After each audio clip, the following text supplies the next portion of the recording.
Slavery in Tunisia was theoretically abolished on January 23, 1846, making Tunisia the first Arab country to abolish slavery.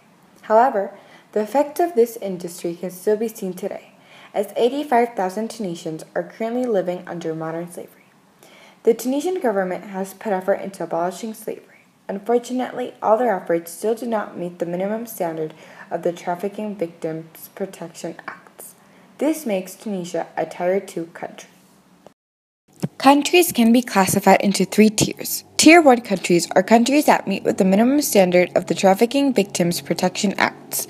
Tier 2 countries are countries that are trying to meet with the minimum standard but aren't, and Tier 3 countries are countries that are not making efforts to meet the minimum standard. The most common types of bonded labor in Tunisia are domestic labor, sexual exploitation, and agricultural exploitation. Most victims of human trafficking in Tunisia are children, women, and disabled people. Girls from ages 15 through 18 are primarily forced into prostitution or they are sent to work for wealthy Tunisian families. Once they start working for the family, they will experience sexual, psychological, and physical abuse. Violence against women is prevalent in Tunisia as approximately 50% of women ranging from ages 18 through 64 have been affected by violence. On July 26, 2017, the Tunisian government created a law that is supposed to prevent and protect women from violence.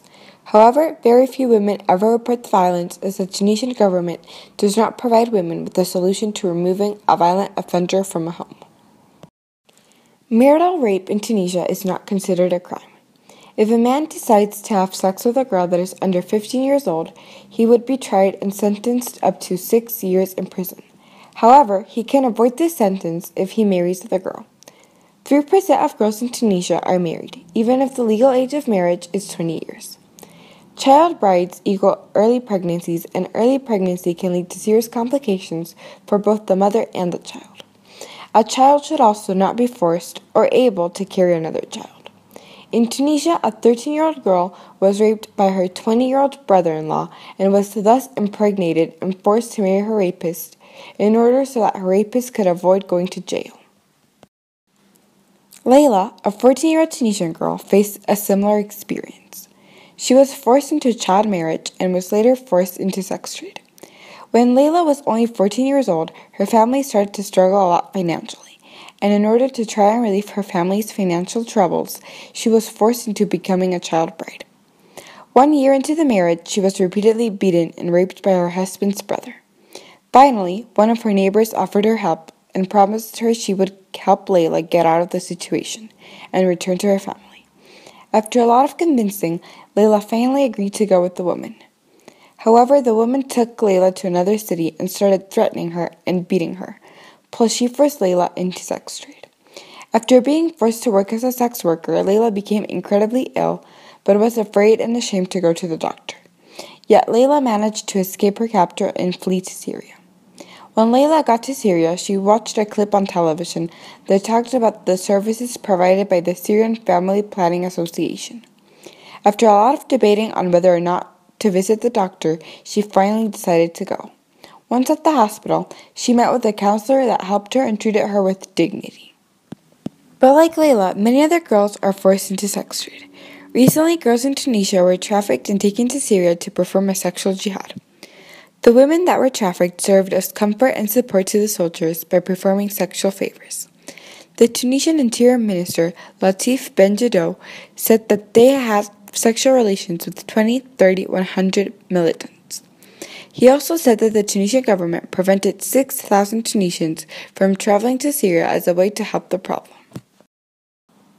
In Tunisia, children are not only exploited for sex, they are also taken by gangs from the streets and are later turned into thieves and beggars. The majority of underage workers are male, however, females are also taken to work inside homes as domestic laborers. The parents of the majority of the children that are enslaved cannot support their children financially. Thus, most enslaved children live outside their homes and suffer from psychological and emotional trauma. A big portion of underage males are forced to work on agriculture and construction projects. Tarek was a 14-year-old boy that had dreams of becoming a teacher. Unfortunately, he was forced to drop out of school and forced to work 12 hours a day by his ill and unemployed father. Tarek worked on moving building materials from trucks and would only get paid 10 Tunisian dinars a day. The Tunisian government, as well as powerful NGOs, have made efforts to protect people, women, and children from violent slavery and being trafficked. On July 22, 2016, the Tunisian Assembly of Representatives adopted a law that is meant to prevent and fight human trafficking. The law will help women and children that have been victims of slavery and human trafficking to speak out and get the justice that they deserve. It also provides a legal definition of human trafficking and strengthens the punishment that human traffickers will face. The government also created a 4-year project, Protect, to support Tunisia's child labor national action plan. Tunisian law also states that the minimum age to work is 16 and children must have mandatory medical checkups. Tunisian law also has a strict ban on night labor performed by children. However, no one enforces these laws. Local NGOs like Not for Trade, Girls Not Brides, Tunisian Association of Young Volunteers, Family and Children of Tunisia, and the Ministry of Women Affairs have tried to help by raising awareness and helping victims of human trafficking and slavery. By donating to these organizations and raising awareness through your social media platforms, you can help the victims of modern-day slavery.